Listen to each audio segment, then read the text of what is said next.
C'est parti pour Kiosque, madame, monsieur. Merci de nous rester fidèles sur ce magazine Kiosque sur Canal Congo Télévision et Radio Liberté Kinshasa, ainsi que sur notre site YouTube, notre chaîne YouTube www.cctv Ralik officiel. Nous allons débattre, analyser, commenter l'actualité du jour avec nos invités. Joseph Kongolo et Eric Izami sont déjà là avec nous. Avec eux, nous allons aborder deux sujets. C'est d'abord les états généraux de la justice. Nous allons en parler. Les travaux ont débuté hier et les chefs de l'État ont mis en garde et promet des sanctions aux magistrats face aux mots qui rongent ces secteurs de la justice. Nous allons en parler avec nos invités. Autre sujet d'actualité, madame, monsieur, c'est l'élection de Donald Trump aux États-Unis, 47e président des États-Unis. Il revient encore à la Maison-Blanche. Nous allons en parler. Nous avons vu du côté de la République démocratique de Congo, beaucoup sont satisfaits, d'autres aussi non. Nous aurons des commentaires et des analyses de nos invités ce matin par rapport à cette élection de Donald Trump aux États-Unis. Voilà, ce sont là les deux sujets retenus pour ce numéro des kiosques. Merci de nous rester fidèles. Joseph Kongolo, bonjour. Bonjour madame, bonjour à Eric, bonjour à tous ceux qui nous suivent en ce moment. Nous sommes là, madame, pour répondre à toutes les questions et essayer d'éclairer la lanterne de l'opinion qui nous suit. Eric Izami, bonjour, bienvenue. Bonjour, merci, madame Gisèle. Bonjour aussi à mon aîné Kongolo et aux téléspectateurs, même aux éditeurs qui nous suivent. Merci de l'invitation. Je crois que ça sera un débat républicain. On partagera, on échangera, on va s'enrichir mutuellement pour que nous puissions tirer le meilleur de nous-mêmes. Vous êtes aussi de ceux-là qui sont contents, satisfaits après la victoire de Donald Trump aux États-Unis? J'aurais voulu qu'on commence par nos propres sujets. Donald Trump, félicitations, il a gagné les élections, c'est son pays, les États-Unis d'Amérique, lui il est républicain. Mais bon, on peut toujours copier ce qui est bien chez les autres pour vouloir, par exemple, contextualiser et adapter chez nous. Pour parler de ce qui s'est passé aux États-Unis, je sens quand même qu'il y a une nette confiance entre les acteurs, même s'ils sont opposés par rapport aux idées. Donald Trump est de la droite, on appelle ça les républicains, pendant que Harris Kamala est de la gauche, c'est-à-dire on appelle ça les démocrates. Mais vous sentez que quand Donald Trump a gagné, Kamala Harris félicite Donald Trump. Donc ce n'est pas des guéguerres, ce n'est pas des gens qui se rentrent dedans. D'abord, c'est leur pays qui est priorisé. Nous aussi, nous pouvons copier cela. C'est un fair play qui quand même donne un bel exemple. Aussi, chacun a sa manière de pouvoir développer une approche pour gérer l'État. Et ils font tout pour qu'ils puissent avoir le nécessaire pour avancer, maintenir leur niveau parce qu'ils sont super puissants. Nous aussi, nous devions quand même copier. Mais chez nous, malheureusement, lorsqu'arrivent les élections, c'est des moments où les gens se rentrent dedans. C'est des moments où les gens peuvent parfois aussi casser la maison. Ça ne va pas.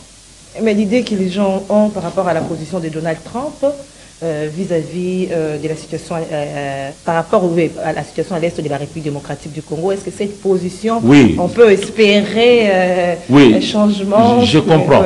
Je comprends la position de plusieurs Congolais d'épouser la cause de Donald Trump, parce que tout le malheur qui arrive au Congo, en lisant tout ce qui a été écrit par exemple par notre frère africain Charles Onana, les Camerounais, Holocauste au Congo, tout ça, on dit que notre malheur est venu aussi, entre autres, par rapport à la famille Clinton, qui est de la gauche, donc du même bord que Harris Kamala, les Biden, Barack Obama et compagnie. Les démocrates ont créé toujours des guerres à travers la terre.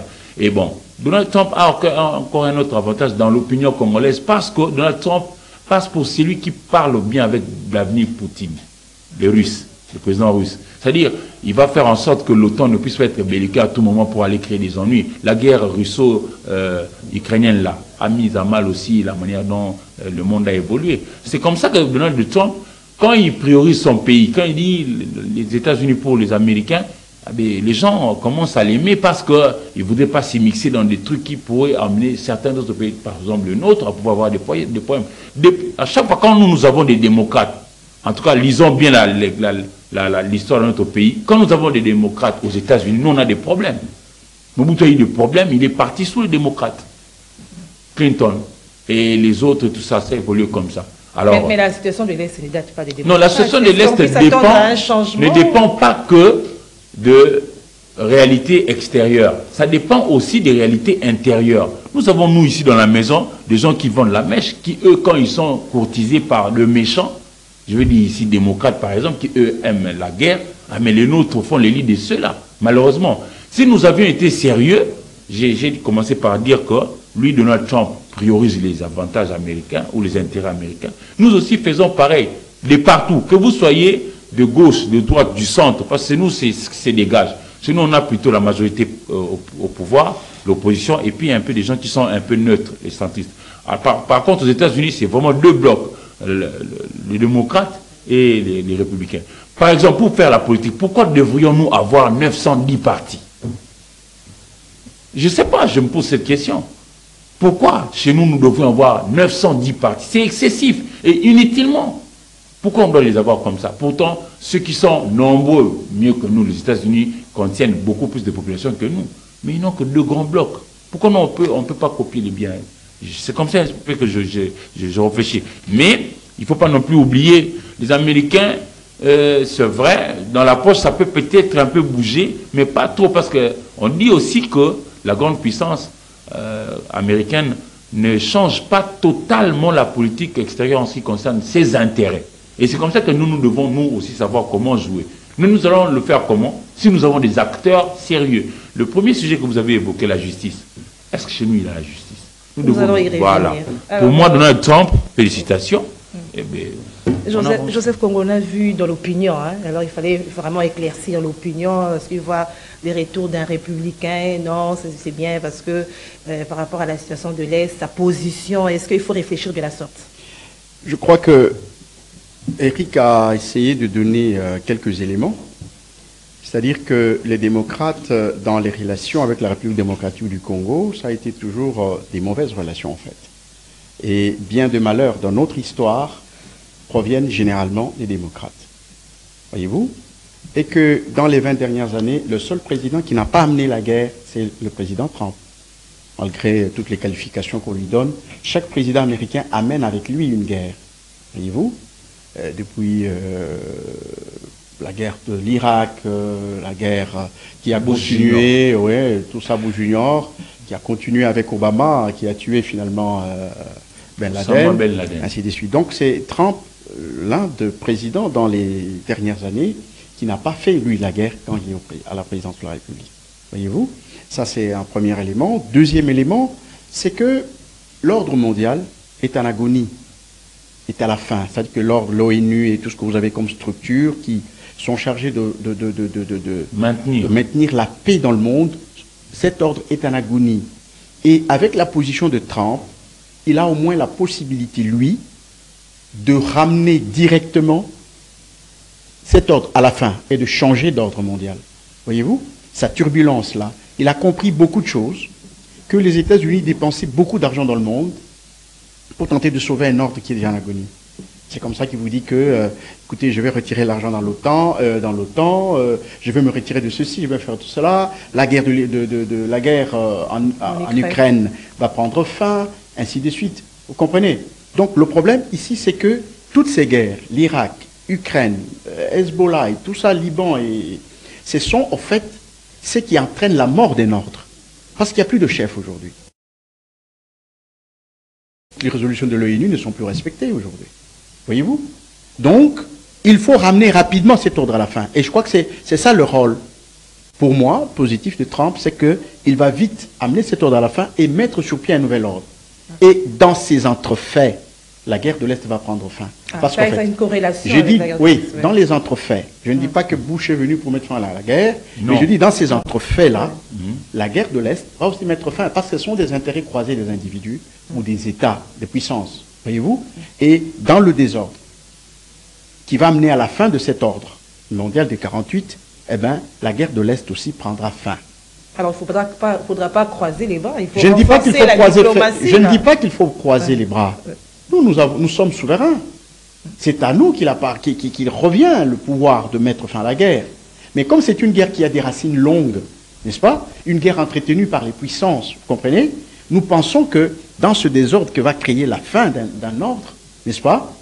Eh bien, les tissus qui maintiennent la guerre de l'Est vont se briser et que nous allons peut-être aussi faire un effort pour que cette guerre prenne fin. On espère. J'ai dit ceci, c'est vrai, c'est ma lecture, mais ce n'est pas ma seule lecture. Ce qui est vrai, c'est que l'ordre prendra fin, et dans ces entrefaits, la guerre de l'Est aussi va prendre fin. Voilà la seule chose que nous pouvons tirer de positif, n'est-ce pas? Sinon, Trump, c'est un Américain, il vient pour les intérêts américains. Mais ce qui est aussi vrai, c'est que les intérêts américains ne se limitent pas dans les frontières américaines. Ok? Les intérêts américains, c'est partout où il y a des intérêts américains. Que ce soit dans un État étranger, ça ne les concerne pas. C'est ça leur définition des intérêts américains. Que ce soit à Guantanamo, c'est l'intérêt américain. Que ce soit en Irak, l'intérêt. Que ce soit à Hezbollah, au Liban ou je sais pas, au sud de la Palestine, ça, ce sont les intérêts américains. Voyez-vous? Deuxième élément le plus important, c'est que la fin de cet ordre voudra que, à la place qu'il y ait un nouvel ordre. Et l'autre camp, les BRICS et les autres, ont déjà une avance assez considérable. Ce qui fait que pour dominer sur l'autre, le Congo peut trouver une place de choix. Pour dominer sur l'un ou l'autre camp, le Congo a une place de choix. Parce que les matières premières de l'industrie du 3e millénaire se trouvent à 60% au Congo. Vous me comprenez? Et l'un des principes connus de tous, c'est de contrôler les sources des matières premières. Voyez-vous? Or, le président de la République, Félix Antoine Tshisekedi, il a pris le Congo, il a donné à la Chine. Il a même signé un contrat, comment on appelle ça, stratégique. Voyez-vous? Et 80% de nos produits vont en Chine, sont achetés en Chine. Voyez-vous? Alors, c'est là que le Congo peut tirer les vers du nez si nous avons un leadership suffisamment éclairé. Nous pouvons tirer les vers du nez. Désorienté. Pas désorienté. Chercher à avoir une place de choix quand on est convoité à gauche et à droite. Parce qu'il y a des mines de coltan à l'Est. Il y a encore d'autres produits. Ils auront plus voir il y en a beaucoup que les Américains. Le Rwanda pour négocier ces minerais. Ça ne sera plus nécessaire de passer par le Rwanda. C'est ça qu'on déplore chaque jour. Ça ne sera plus nécessaire de passer dans le nouvel. Ça ne sera plus nécessaire de passer par le Rwanda. Parce que je suis en train de vous dire que notre ami Bill Gates va venir ici en 2025 sur invitation, je ne sais pas si c'est invitation du président de la République ou c'est sur demande de Bill Gates lui-même, vient ici en 2025. En réalité, le contenu de cette visite, c'est de voir en sorte, parce que nous sommes à la fin d'un système, en sorte que Bill Gates investisse directement, il vient par la grande porte, et non pas passer par là, parce que les choses vont changer. Effectivement, les choses vont changer. Voyez-vous? Donc, il y a des choses, il y a le monde qui bouge, qui bouscule, pour se trouver une place de choix, et dans cette bousculade, le Congo ne peut pas rester. Le Congo doit avoir une place de choix, parce que ça sera le Graal, ça veut dire la grande marmite, n'est-ce pas, qui va aider l'un ou l'autre bloc à pouvoir garder la prééminence sur l'autre. Donc il y a de quoi se réjouir de... Absolument, nous devons faire cette lecture. De Trump, hein, par rapport à votre lecture. Pour moi, je pense que Trump peut amener rapidement le processus et mettre fin à cet ordre qui a créé la guerre. Madame, je dois vous dire ici que depuis la chute du mur de Berlin, il y a eu plus de morts que pendant la guerre froide. Quand les États-Unis ont géré seul le leadership mondial, il y a eu plus de morts, n'est-ce pas, que pendant la période de guerre froide. Il y a eu beaucoup d'États démembrés, beaucoup d'États qu'on a morcelés, pendant que les États-Unis ont exercé le leadership mondial seul que pendant la guerre froide. C'est pour vous dire que les États-Unis, quelque part, ont échoué de diriger le monde. Il faut absolument qu'il y ait des blocs pour trouver de l'équilibre qu'il faut.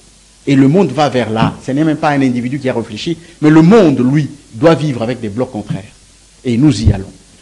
Anciennement, en 1948, nous étions un pays colonisé. Aujourd'hui, nous sommes un pays indépendant. Nous n'allons pas croiser les bras. Nous devons nous trouver des places de choix dans le jeu des intérêts mondiaux. Et je crois que Trump va amener rapidement ce processus, n'est-ce pas? Et très vite, nous devons nous réveiller. C'est pourquoi j'ai toujours réclamé. Mais il était là il y a 4 ans. Qu'est-ce qu'on a senti de sa présence par rapport à la RDC 4 ans, les 4 ans passés. C'est vrai. Lors de son règne, il était là. Les faits politiques sont tellement mouvants et à un rythme tellement rapide, n'est-ce pas, que 4 ans déjà, c'est suffisamment assez pour que les choses changent presque de fond en comble. Avec la guerre de l'Ukraine, par exemple, avec ce qui se passe en Israël, je crois qu'il y a 2 ans, que la guerre d'Ukraine a commencé. Et cette guerre, c'est quoi? C'est le choc des intérêts, tout simplement. C'est le choc des intérêts. Voyez-vous? Donc, il a accéléré le processus. Ce choc des intérêts a pris des dimensions dramatiques, ce qui nécessite absolument qu'on change le système mondial. Et là, nous devons réfléchir, nous intellectuels, vous journalistes, les intellectuels, tout le monde à ce niveau, devons réfléchir quelle est la place que la République démocratique du Congo doit avoir dans le nouveau concert des nations. Et ça, c'est important. C'est important. Les choses se font sous nos yeux.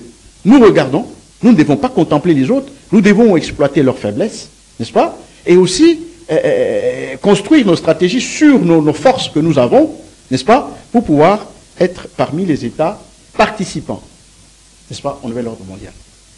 Merci Joseph Kongolo, c'est le souhait de tous ça, par rapport à votre analyse. Alors nous abordons un autre sujet, c'est les états généraux de la justice. Éric Izami, qu'est-ce que vous pensez de ces assises? Mais je crois que c'est, on va dire, la deuxième édition, parce que la première a eu lieu en 2015 sous le ministre Tambo Mamba au niveau de la justice. Cette fois-là, les assises avaient produit 350 recommandations. Malheureusement, sur les 350 recommandations produites, il n'y a que 21 qui ont été appliquées sur le terrain au bénéfice de la population. Sur les 350. 21, 350. 21, ça reste combien? 300... On va faire le calcul, hein. 329, c'est ça. Exact. Donc, lettres mortes. Alors, si autrefois, c'était plus la classe intelligentsia, notamment ceux qui sont dans la filière droit, dans tous ces embranchements qui s'étaient réunis comme pour réfléchir que devons-nous faire pour que notre justice puisse vraiment être une justice redistributive, une justice équitable, qui donne raison à celui qui doit l'avoir, qui donne à chacun des citoyens ce qui lui revient de droit et tout ça. Mais cette fois-ci, je cru comprendre que l'on a quand même aussi accepté que les autres membres de la communauté qui sont dans d'autres filières viennent aussi aux assises. Ils sont à 3500 participants pour réfléchir comment en 2015, ce n'était pas le cas. Je ne me rappelle plus du nombre, mais maintenant là c'est 3500. Mais avant d'avancer, Eric, j'ai vu aussi le président du Conseil supérieur de la magistrature qui a appelé d'abord à la mise en application des recommandations. Vous avez parlé de 350 recommandations. Est-ce qu'il ne fallait pas d'abord miser sur ça au lieu d'organiser d'autres assises? Ce n'est pas des assises de trop alors? Non, ce n'est pas des assises de trop. Moi, je ne réfléchis pas en termes des assises de trop. Chez nous, d'argent aussi. Hein? Oui, madame. Chez nous, généralement, remarquons bien, à mon avis, mon avis est humble, hein, vraiment je le dis avec humilité, j'ai l'impression que nous, Congolais, s'il faut se réunir, on se réunit. S'il faut se parler, on se parle, on échange, on partage, on dialogue. On met en place des choses. On peut aussi, d'ailleurs, souvent se mettre d'accord, arriver à un compromis, vraiment accepter des communs accords. Mais le mal de chez nous, c'est que ça casse souvent lorsqu'il faut maintenant matérialiser ce qu'on se dit. Tu vois? Il fallait commencer par là, alors. Non, mais... Au lieu de réunir encore une fois les gens. Non. Réunir les gens, cette fois-ci, je prends par exemple le chapitre des spoliations de parcelles, terrains et tout ça. C'est l'un des dossiers qui mine nos juridictions ici en République démocratique du Congo. C'est pas nouveau?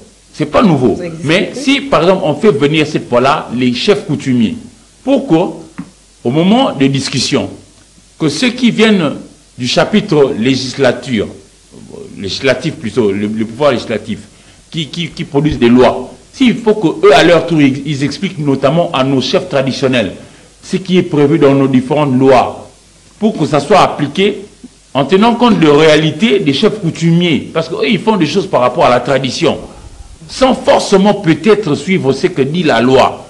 Je crois que s'ils se trouvent un terrain d'entente, nous aurons peut-être résolu un problème. Je crois que ça, les états généraux qui ont été ouverts hier, pour moi, c'est une opportunité pour que les uns et les autres puissent non pas venir pour s'attaquer les uns contre les autres ou pour vouloir prévaloir la position de X au détriment de la position de l'autre, pour qu'il y ait des guerres entre magistrats, avocats, conseil de la magistrature, ministère de la justice, etc. Non, mais plutôt pour se mettre d'accord sur la nécessité de la prise de conscience collective pour que notre justice soit vraiment cette justice qui élève la nation.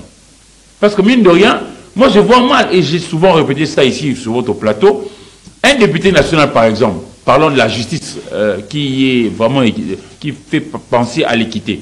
Je vois mal un député national qui peut-être n'a pas proposé une seule loi pendant toute la législature, mais il est payé 21 000 $ américains pendant que son maître d'école primaire, qui lui a appris à écrire la lettre A, il est payé, par exemple, je prends 200 $.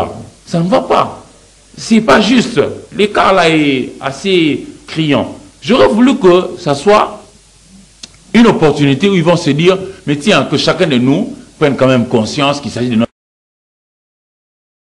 Ici, nous sommes à la croisée des chemins, il faudrait que chacun sache quoi faire pour que nous puissions tirer les intérêts du Congo lorsqu'il y aura des discussions au niveau international, par exemple. Il nous faut quand même des gens capables de pouvoir être justes pour dire que voici ce que nous avons dans la marmite, voici comment est-ce que nous le redistribuons à tous les citoyens, pour que nous sachions quand même être un État sérieux. Parce que ça fait longtemps, en tout cas les sketchs même de nos comédiens, je les félicite en passant, Bordeaux, Essobé, Saïssa et compagnie, les spots là, en tout cas ça illustre. Il y a une dame qui dit dedans, Maman Kalunga, qui dit, moi je suis dans deux cas, je suis à la fois veuve et on m'a pris notre parcelle et je suis comme ça à la rue avec les enfants. J'ai tenté d'aller faire la culture de champ, mais on nous a chassés de là où je suis allé. Donc elle est nulle part. Donc elle reste une femme qui a des enfants, toujours de la République démocratique du Congo, mais elle ne sait rien faire avec. Ce n'est pas non plus la justice.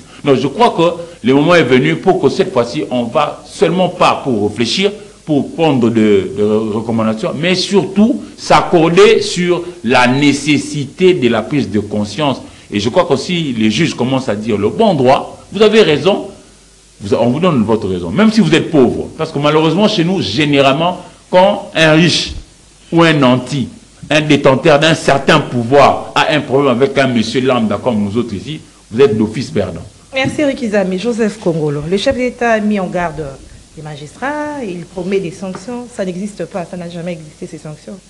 Ou c'est un rappel par rapport à cela?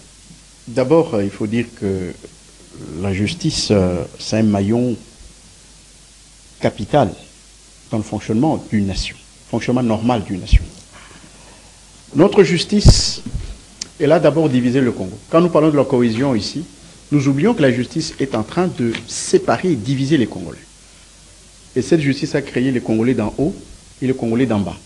Ceux qui ont des privilèges, même devant la justice, raison ou pas, bon, ça c'est des choses très importantes. Cette justice a fait fuir beaucoup d'investisseurs dans ce pays. Des gens qui pouvaient créer du travail. Le climat des affaires, on en parle chaque jour. Il n'y a pas une garantie de sécurité judiciaire dans ce pays. Et beaucoup d'investisseurs hésitent de venir à cause de l'absence de cette sécurité judiciaire dans ce pays. La justice crée des conflits sociaux. Parfois, vous trouvez ceux-là et ceux-ci ne s'entendent pas à cause d'une mauvaise décision de justice. Beaucoup de conflits sociaux. D'ailleurs, à un certain moment, on disait que dans les tribunaux, les plus grands dossiers, c'était les dossiers immobiliers. Voyez-vous? Cette même justice qui n'arrive pas à rendre la justice comme il se doit. Donc la justice a divisé, la justice a affaibli. Voyez-vous? Donc c'est un maillon important dans le fonctionnement normal d'une nation. Mais qui a nommé tous ces acteurs? Ce n'est pas d'abord le problème. C'est un problème de profil ou parce que si les mêmes personnes sont là, qui les a nommés? Justement, c'est ce que nous disons ici. Cette même justice-là, c'est elle qui doit sanctionner pour remettre les gens en ordre dans la loi. Malheureusement, elle ne le fait pas. Donc il y a une suite d'absence. Vous parlez tout à l'heure des États généraux de 2015. Ils ont produit de la littérature. Voyez-vous? C'est comme des scientifiques qui se réunissent sur un sujet et puis ils produisent les actes. Oui, mais il faut mettre en pratique cette littérature. Voilà.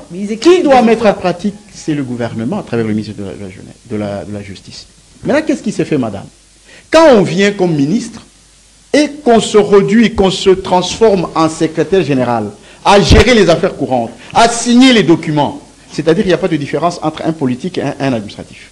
Là, vous faites le travail, vous faites à deux le travail de secrétaire général à gérer au quotidien le ministère. Un politique, il doit amener des réformes. Un politique, en dehors de, il doit aller et mettre en pratique, exécuter ces réformes sur le terrain et voir et évaluer ces réformes. Ce n'est pas le cas.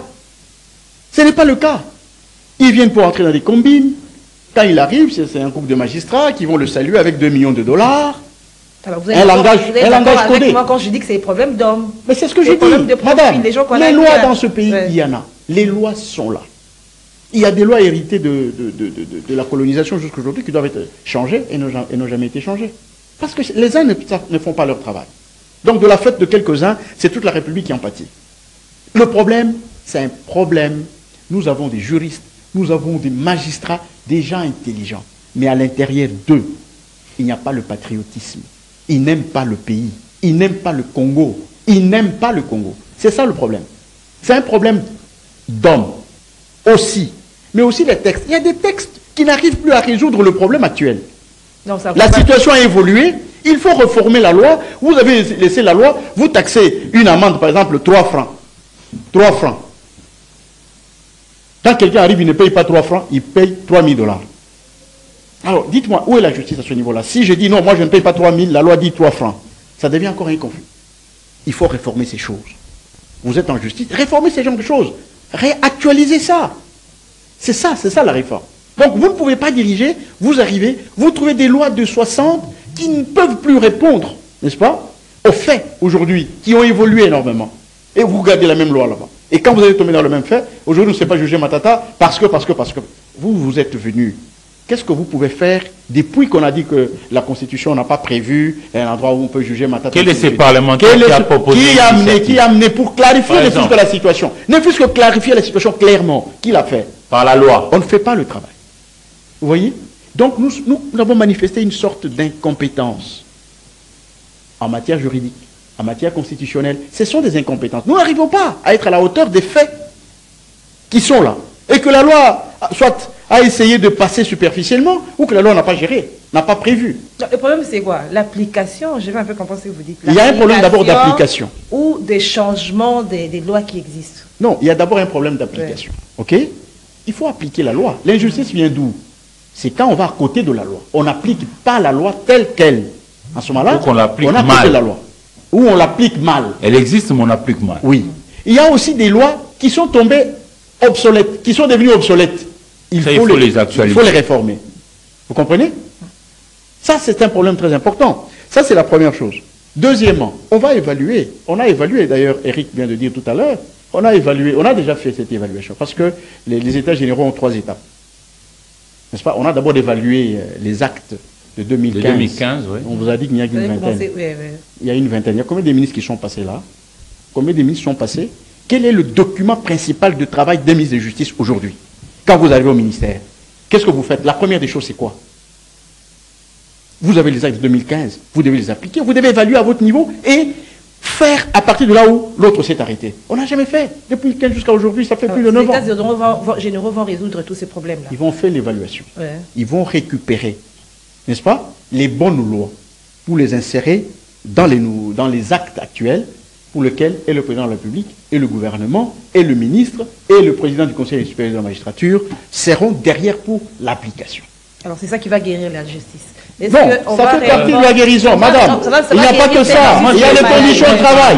S'il vous plaît. J'allais dire, oui. Il y a des conditions de travail. Il n'y a pas que ça. Tous ces éléments-là, quand c'est réuni et quand il y a un service, le président a prévu 2 choses. Il a fait une proposition dans sa livraison. Il a d'abord demandé le parquet financier.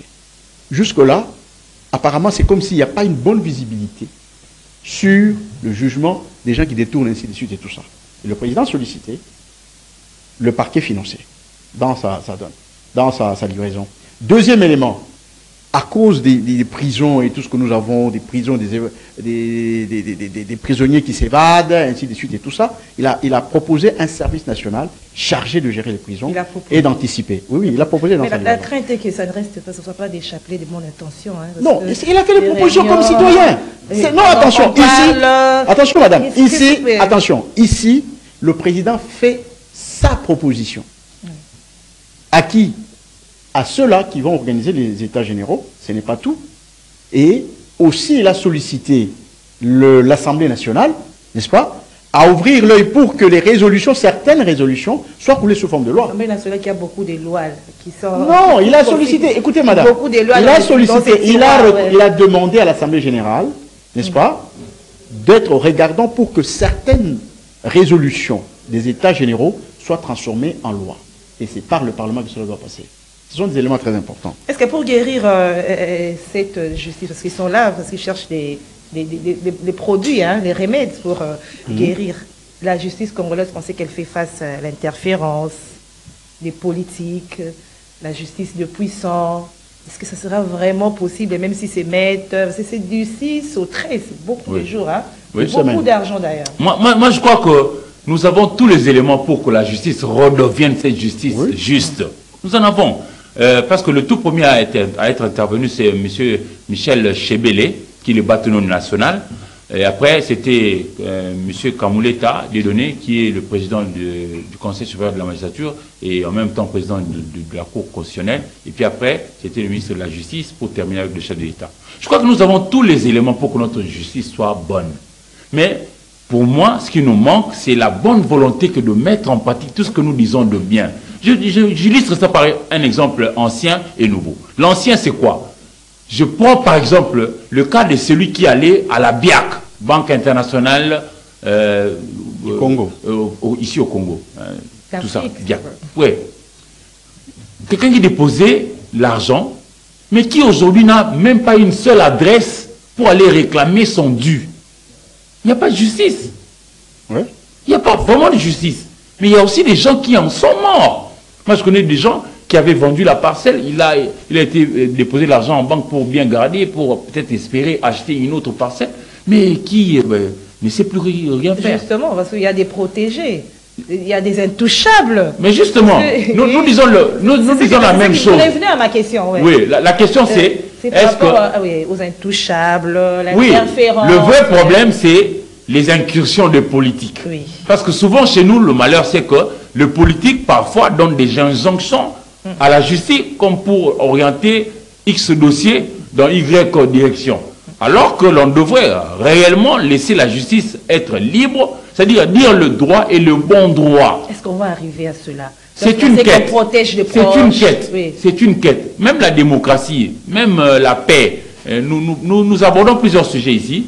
C'est toujours en forme de quête. Même aux États-Unis, ils ne sont toujours pas encore parvenus à avoir la démocratie de manière pleine. Non, ça n'existe pas. La paix de manière pleine. Mais non. Il faut une volonté. Justement, il nous manque une bonne volonté. Et puis la justice, c'est pas faux que ça vraiment élève une nation. Je note que même aux États-Unis, on tue facilement le noir que le blanc lorsque la police arrive à opérer dans la société. C'est-à-dire c'est toujours une quête. Nous aussi, nous sommes dans cette quête-là que de vouloir à ce que notre justice soit bonne. Mais encore faut-il que chacun de nous accepte de là où il est, dans ce qu'il fait, à pouvoir lui aussi participer pour que cette justice recouvre sa santé. Sa santé normale, pour que ça puisse fonctionner normalement. Parce qu'il y a plusieurs pans de pouvoir dans cette justice-là. Il y a des juges, il y a des magistrats, il y a des avocats, il y a des greffiers, il y a plusieurs personnes qui interviennent. Mais si par exemple, les uns se laissent entraîner par la corruption, vous voyez, ça casse l'un des maillons de la chaîne de justice pour que ça soit une justice normale. Je me rappelle d'un auteur, Charles Baudelaire, il a écrit Le Fleur du Mal. Il dit, pour que la loi du progrès exista, il eût fallu que chacun voulût la créer. Je transpose ça parce que le français, il est difficile. Si vous voulez que votre émission soit bonne, vous-même déjà, vous devez avoir la maîtrise de vos sujets à aborder. Les amis qui vont faire les images doivent apporter un bon matériel, le son, le courant. Chacun de nous a son apport dans l'émission.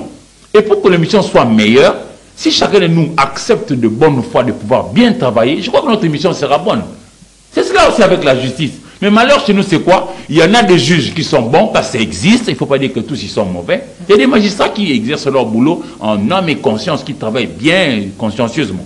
Mais malheureusement, le pourcentage de ceux qui sont mauvais passe pour être ce pourcentage qui l'emporte sur les autres. Voilà pourquoi ça casse. Qu'est-ce qui empêche qui les a nommés et puis qu'est-ce qui empêche qu'on le mette à côté? Mais ça revient aussi, je vais le dire, ça revient aussi à l'autorité. Ils sont revenus, hein? Oui, justement. Il revient aussi à l'autorité supérieure, c'est-à-dire le magistrat suprême du pays, le président de la République, le chef de l'État, de pouvoir taper sur la table et dire que celui qui va faire une faute, il va être sanctionné. Et si jamais on réhabilite la sanction ici, il faut que notre population comprenne, c'est à deux volets. Il y a la sanction positive, que celui qui travaille bien soit sanctionné positivement. Je crois que ça donnerait un bel exemple à l'opinion. Et même nos enfants pourront peut-être aussi vouloir aller embrasser la filière du droit pour vouloir devenir X ou Y. Et la sanction négative, c'est-à-dire celui qui a mal travaillé. Je prends les exemples actuels. On a suffisamment enregistré des sons de cloche de malversation financière, de vol, de corruption, des gens qui ont volé des millions ici à longueur de semaines, de mois et tout ça, mais qui courent la rue. Et l'argent n'arrivait même pas. Malheureusement. Alors, voilà. Alors, il y a une question qui a hanté les esprits. Hein. En tout cas, ça a touché vraiment la sensibilité des Congolais, les propos du ministre de la Justice, lorsqu'il dit que les recommandations ne resteront pas lettres mortes. Les recommandations, okay, elles vont déboucher à des réformes courageuses, celles qui pourront toucher, pourquoi pas, à la révision constitutionnelle. Ça fait croire à certaines personnes que c'est ça même l'objectif de ces états généraux de la justice. Est-ce que c'est... Malheureusement, il faut être initié pour comprendre ce que ça signifie. Nous avions dit tout à l'heure, je disais tout à l'heure qu'il y a des résolutions qui vont nécessiter absolument que le pouvoir judiciaire, le pouvoir législatif entre en danse, n'est-ce pas, pour créer certaines lois. De la même manière, certaines lois peuvent toucher d'autres qui sont dans la Constitution. La loi mère, peuvent toucher la loi mère. C'est possible, sans toucher les aspects politiques. Mais est-ce qu'il y a une corrélation entre la révision constitutionnelle, oui ou non? Est-ce qu'il faut, pour guérir la justice congolaise, il faut absolument toucher à la Constitution? Pourquoi absolument?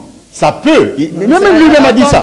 Non. Il a dit, ça peut même toucher la Constitution dans certaines dispositions qui gèrent le pouvoir judiciaire. Il ne faut pas d'abord gérer ou non, madame, n'ayez pas peur de la révision constitutionnelle. Apparemment, c'est comme si... les gens. Oui, je leur dis, c'est à eux que je m'adresse. Oui. On ne doit pas avoir peur de la révision constitutionnelle. On ne doit pas avoir peur de la révision constitutionnelle. Les révisions périphériques, n'est-ce pas? Celles qui ne touchent pas le cœur de la loi fondamentale. De la loi fondamentale. 220. Mais on doit le faire.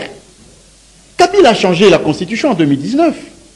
Non, a modifié certaines dispositions. A changé la Constitution. Ok, il a modifié certaines dispositions de la Constitution.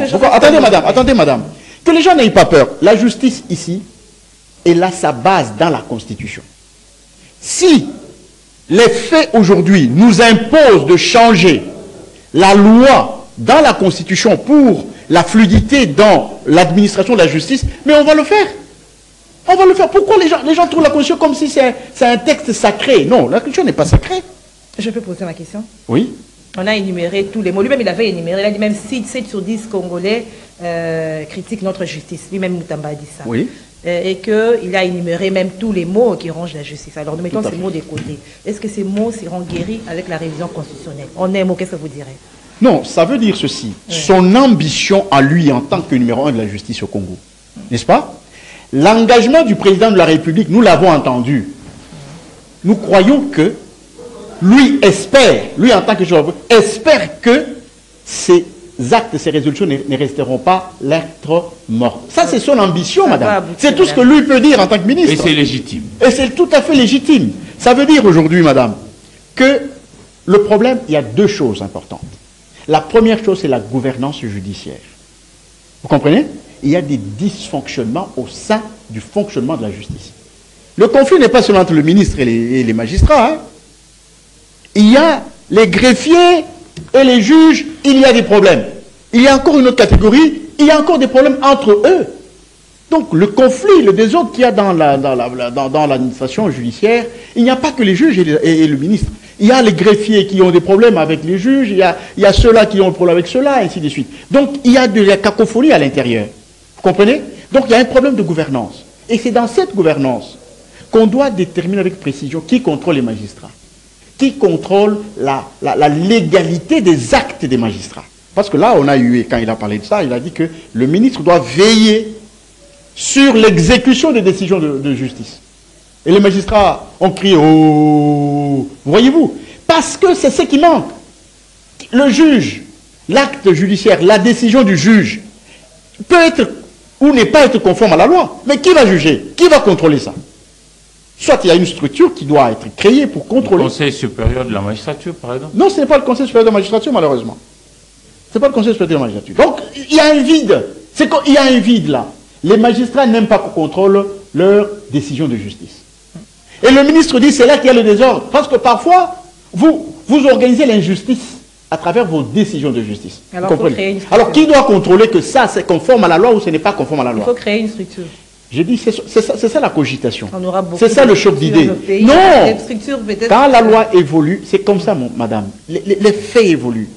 Aujourd'hui, on commence à apprendre la sexualité dans les écoles, ainsi de suite et tout ça. En fin de compte, il faut que tout cela soit quand même fondé sur la loi, n'est-ce pas?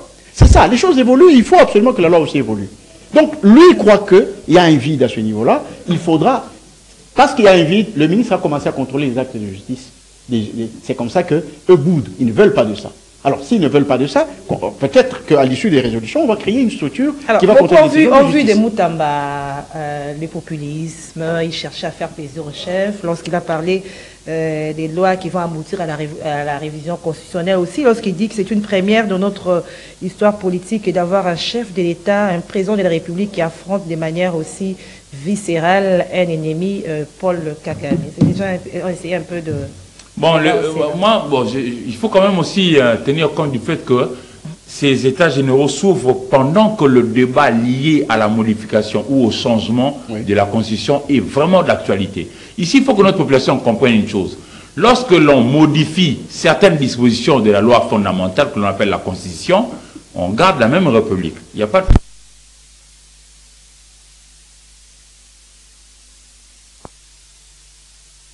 une autre république. C'est comme ça que vous entendez dire nous sommes à la 3e République pour le cas de la République démocratique du Congo, ou que nous sommes au niveau de la 5e République pour le cas de la France, etc. etc.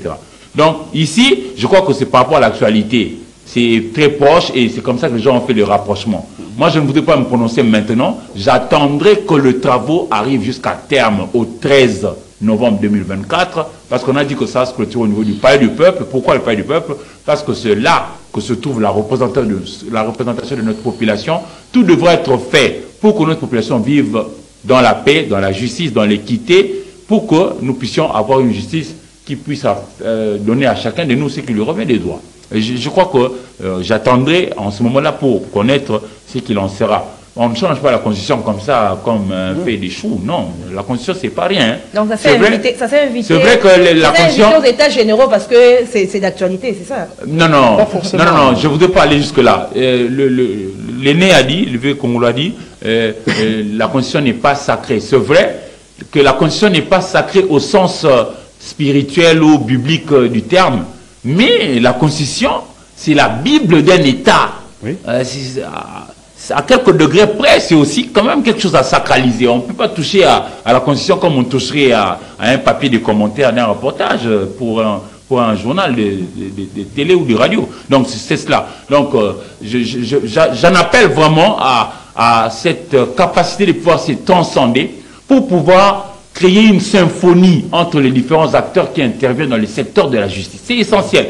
Que ça ne devienne pas, comme il l'a dit lui-même, le ministre d'État, Constant Moutamba Tungunga, que ça ne soit pas un terrain où les gens viennent s'affronter pour dire que c'est moi qui suis supérieur, c'est moi qui suis inférieur. Non. Mais que ce soit une occasion pour ceux qui œuvrent dans ces secteurs-là, qui est essentiel pour nous tous, à pouvoir comprendre que si notre justice arrive à retrouver sa santé, je crois que nous allons y décoller. Parce que la justice chez nous fait vraiment défaut et justement, par rapport à l'affrontement, est-ce que ces états généraux arriveront à mettre fin à ces conflits entre Moutamba et les magistrats? Mais bon, conflit, bon, c'est des égos. Quand vous voulez dire, il dit quelque chose. Non, mais quand... la guerre continue, hein. Madame, on ne peut pas non plus aller dans une société vivre dans X temps vers zéro problème. Entre les humains, ça peut arriver. Mais que l'on n'érige pas ça en règle d'or. Non, nous voulons seulement que des acteurs différents puissent converger à l'idée que c'est le Congo qui doit gagner. Et j'ai même apprécié à la fin, le chef de l'État a évoqué Psaume 106, là où on dit c'est lui qui pratique la justice, etc., etc. Les gens pourront lire. Parce que souvent ici on dit la justice élève la nation. Tous on est conscients de ça, mais est-ce que nous pratiquons ça? L'application, oui. Parce que, oui, il ne faut pas non plus vouloir inventer l'eau chaude. L'eau chaude existe déjà. Il ne faut pas vouloir créer des structures monstres, tout ça. L'eau chaude existe déjà. Il ne faut pas vouloir créer je ne sais pas quoi. Pour moi, je crois que c'est juste une occasion pour nous mettre ensemble et nous conscientiser les uns les autres, aiguiser encore notre prise de conscience pour avancer. Et je crois que c'est possible. Oui, Joseph Kongolo, ce sera aussi votre dernière prise de parole. D'abord, Moutamba est politique, mais il gère la justice. OK? Ça veut dire que dans un discours politique, ce n'est pas un discours de droit. Là, il est, en tant que juriste de formation, mais il est politique. Difficile de dissocier. Non, non, c'est-à-dire que nous, on sait détecter. Nous, on sait voir ce qu'il y a de politique. Quand il vous dit, par exemple, que il n'y a pas un seul président de la République qui a affronté de face Kagame. Bon, c'est vrai. C'est vrai que, bon, il ne porte pas les gants, le président de la République, quand il parle de Kagame. Il ne porte pas les gants. Et ça c'est vrai. En plus, ce qui est important, c'est que l'engagement du chef, l'engagement, parce que j'allais parler de leadership, mais malheureusement, apparemment, c'est qu'on n'a pas de temps. Je parlais de la gouvernance, mais il y a le point de leadership. Quand vous êtes un chef, vous inspirez des transformations, de changements dans une structure, dans un microcosme social. Madame, c'est le chef qui compte. On regarde au chef. On regarde au chef. Si le chef est suffisamment engagé, eh bien, les choses vont couler comme sur les roulets. Mais si le chef, il freine, il embraye, il freine, il embraye, les choses ne marcheront pas. Parce que le ministre va suivre ce que le chef a dit. Voyez-vous? Et là, ça devient dangereux. Donc, il doit profiter de cet engagement du chef, à vouloir faire pour aller jusqu'au fond. Et très souvent, quand on doit apporter une thérapie de choc dans une situation qui a perduré, très souvent, il y a ce choc-là crée souvent des langages apparemment contradictoires. Oui, parce que les gens se sont déjà habitués dans une caste. Ils sont dans une caste, ils sont dans un confort. Vous voulez faire sortir ce confort, c'est normal qu'il y ait des réactions épidermiques parfois de ce genre-là. Eux savent aussi que la justice n'est pas bien appliquée. Les magistrats le savent, les avocats le savent, tous les auxiliaires de la justice savent que la justice n'est pas bien appliquée. Même la population. Tout le monde le sait. Même quand ils boudent un tout petit peu, ils savent que la justice n'est pas bien administrée dans la nation. Ils le savent. Donc, deux fois, pour sortir d'un certain confort, eh ben, il y a toujours parfois des réactions épidermiques qui semblent donner une contradiction apparente, mais au fond, tout le monde doit se mettre pour pouvoir corriger. On doit aussi les mettre dans les bonnes conditions. Hein, absolument. Absolument. En contrepartie, il y a les conditions de travail. Il y a les conditions de travail, le traitement. Merci, Eric Izami. Nous sommes à la fin. Je voudrais quand même laisser tomber quelques mots par rapport à cette histoire des sens uniques, la manière de rouler à Kinshasa. Chères autorités, construisons-nous de routes. Des bonnes routes et des voies secondaires, nous allons circuler. Parce que ce que vous faites là, vraiment, vous avez empiré inutilement. On ne créera plus l'eau chaude, elle existe déjà. Créer les routes, réhabiliter les routes qui existent, ça peut peut-être aider. Plutôt que de détruire les routes et nous laisser vivre ces calvaires ici. Merci Joseph Kongolo. Merci madame. À vous, fidèles téléspectateurs, auditeurs du magazine Kiosque. Merci à la grande équipe technique. Merci au coach Doudou Montieri. Je vous retrouve demain avec le même plaisir. Au revoir.